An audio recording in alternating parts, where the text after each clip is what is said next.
Catatan Ising menunjukkan bahawa pada zaman Sriwijaya telah pun menjadi pada zaman itu Sriwijaya telah pun menjadi hub bagi pengajian agama dan bahasa. Teruskan. Ising berkunjung lagi ke Sriwijaya dan tinggal di sana dari tahun 689 hingga 694. Ia mendalami pelbagai aspek Buddhism di bawah bimbingan pendeta tempatan yang bernama Sakya Kirti, pengarang buku yang tersebut di situ, dan ini boleh dibaca di dalam buku teman saya Ali Nur. Teruskan. Dengan sarana kebahasaan dan suasana keilmuan yang wujud di ibu kota Sriwijaya, Ising menggunakan banyak masanya menterjemah kitab-kitab Buddha ke bahasa Cina. Semua sekali di Sriwijaya dan di China, beliau berjaya menterjemahkan sekurang-kurangnya 60 buah kitab. Dan sarana yang digunakan bukan sahaja terus Cina ke Sanskrit, tetapi juga termasuk sarana bahasa Melayu. Ya. Teruskan. Dan kerana kehebatan Sriwijaya sebagai pusat perdagangan dan pengajian agama Buddha dan bahasa, maka Ising dalam catatan itu juga menyebut bahawa sejak itu dia menyeru semua penuntut Buddha dari China yang nak pergi belajar ke Nalanda University mestilah berhenti di Sriwijaya dan belajar di Sriwijaya dahulu. Ini kehebatan kita sebagai hub pengajian pada masa itu. Teruskan.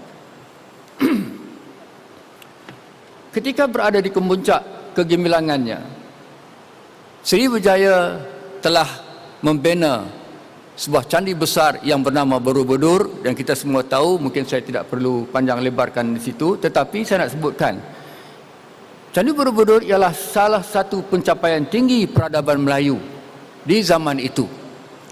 Ia terdiri daripada 9 lapis pentas besar dengan 6 yang bawah berbentuk 4 segi dan yang 3 yang di atas berbentuk bundar. Di puncak dan di tengah-tengahnya mandala terdiri sebuah stupa besar yang menyerupai loceng. Teruskan.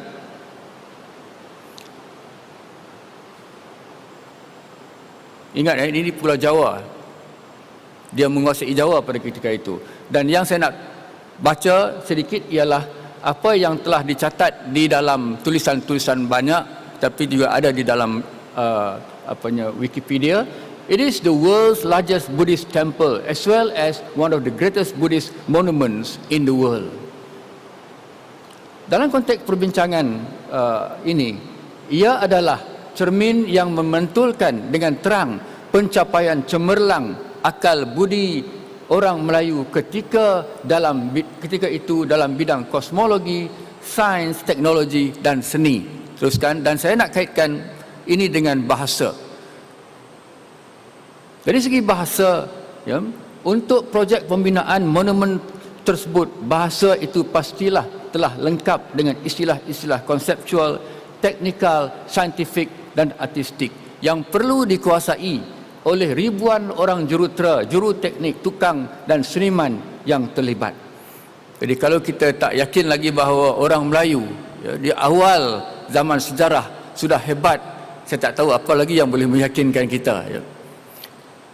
Tuan-tuan dan puan sekalian, bahasa Melayu zaman Sriwijaya sudah mempunyai sistem tulisan dengan aksara Pallawa. Contohnya dapat dilihat pada prasasti Kedukan Bukit, ya, yang mencatatkan kisah Raja Sriwijaya naik kapal dan sebagainya. Teruskan. Ini prasastinya yang tadi juga disebut oleh Prof. Datuk Zainal. Ya. Teruskan. Dan ini sistem tulisan yang pertama yang dapat kita saksikan dengan mata kepala. Ya. Tuan-tuan dan perempuan, lebih awal daripada zaman Sriwijaya, sejarawan Cina yang saya sudah sebutkan tadi, iaitu Wan Qin, telah memuji kehebatan orang Melayu yang disebutnya Kunlun tadi. Menurut beliau, orang Melayu adalah pembuat jong. Jong ialah perkataan Melayu yang dipinjam oleh Inggeris menjadi jang. Ya. Dan mereka adalah pelaut dan pedagang yang hebat. Ini lagi sekali dalam buku Gang Wu. Mereka bina dan layari jong besar yang disebut Kun Lun Po, maknanya jong Melayu. Umumnya tiap satu berukuran 200 kaki panjang, 20 kaki tinggi di atas air dengan 4 layar, muatan 900 tan dan boleh membawa pelaut atau sehingga antara 600 sehingga 700 orang. Teruskan.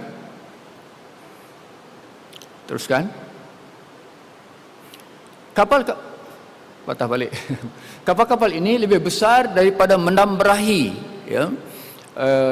Bahtera yang Hang Tuah gunakan ke Wijayanegara di India di bawah zaman keagungan Melaka.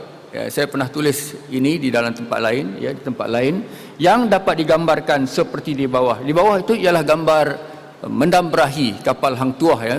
Kapal itu sudah besar, iaitu 180 kaki panjang, 3 layar, 100 dayung dengan 400 orang prajurit.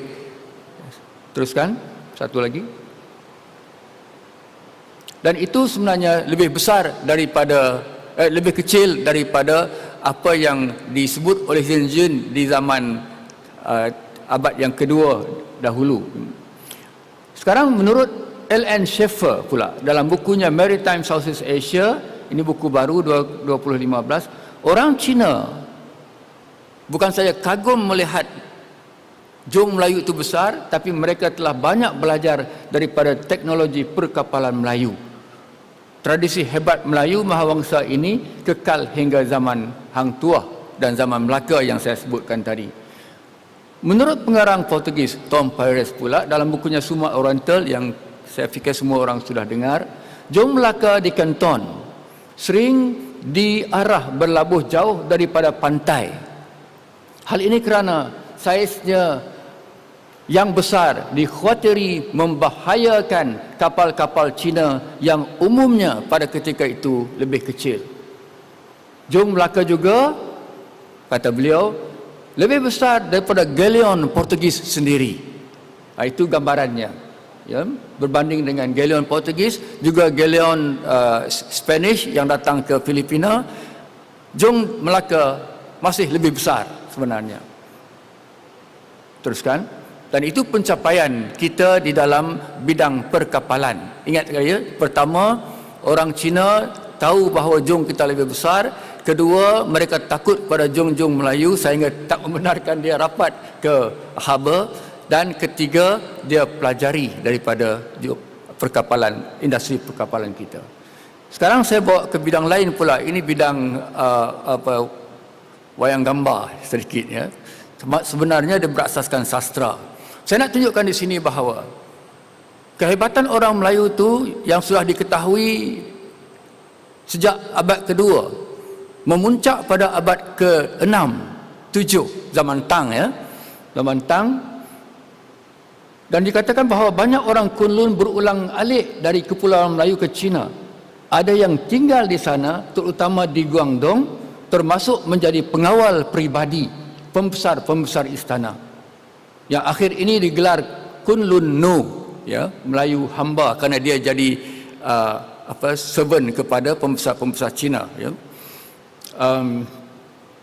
Yang akhir ini digelar Kunlun, kegagahan mereka dikagumi dan menjadi inspirasi kepada pengukir logam dan kepada pengarang sastra Cina, Zheng Wuzia, ya, roman keperwiraan. Jadi kalau tadi disebut bahawa yang Prof Zainal cakap, Prof Zaki cakap jin tu, jin biologi, saya cakap jin ini ialah jin yang ada kaitan dengan yang kita selalu sebut sebagai spiritual, ya.